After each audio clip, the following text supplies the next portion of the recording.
Melalui kesempatan kali ini, saya akan menyampaikan pengalaman belajar saya mengenai materi akuntabilitas yang saya dapatkan dari metode pembelajaran secara sinkronus maupun asinkronus. Kadangkala, akuntabilitas sering disamakan dengan responsibilitas. Responsibilitas adalah kewajiban untuk bertanggung jawab, sedangkan akuntabilitas merujuk pada kewajiban setiap individu, kelompok, atau institusi untuk memenuhi tanggung jawab yang menjadi amanahnya.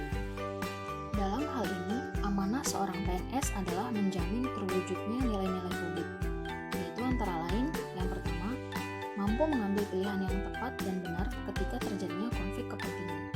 Yang kedua, menghindari dan mencegah keterlibatan PNS dalam politik praktis. Yang ketiga, memperlakukan warga negara secara sama dan adil dalam penyelenggaraan pemerintah dan pelayanan publik, tanpa memperhatikan status sosial, suku, ataupun agama. Yang keempat, menunjukkan sikap dan perilaku konsisten dan dapat diandalkan sebagai penyelenggara pemerintahan. Di dalam akuntabilitas terdapat beberapa aspek. Aspek yang pertama, akuntabilitas adalah sebuah hubungan, di mana hubungan yang dimaksud adalah hubungan dua pihak antara individu, kelompok, ataupun institusi dengan negara dan masyarakat. Aspek yang kedua, akuntabilitas berorientasi pada hasil. Hasil yang diharapkan dari akuntabilitas adalah perilaku aparat pemerintah yang bertanggung jawab, adil, dan inovatif. Aspek yang ketiga, akuntabilitas membutuhkan adanya laporan. Dengan memberikan laporan kinerja, berarti mampu menjelaskan terhadap tindakan dan hasil yang telah dicapai oleh individu, kelompok, ataupun institusi. Aspek keempat, akuntabilitas memerlukan konsekuensi. Sesuai dengan pengertiannya, akuntabilitas adalah kewajiban, di mana kewajiban menunjukkan tanggung jawab, dan tanggung jawab menghasilkan konsekuensi. Konsekuensi tersebut dapat berupa penghargaan ataupun sanksi. Kemudian, akuntabilitas memperbaiki kinerja. Tujuan utama dari akuntabilitas adalah untuk memperbaiki kinerja PNS dalam memberikan pelayanan kepada masyarakat. Selain aspek-aspek, akuntabilitas juga memiliki tingkatan yang berbeda.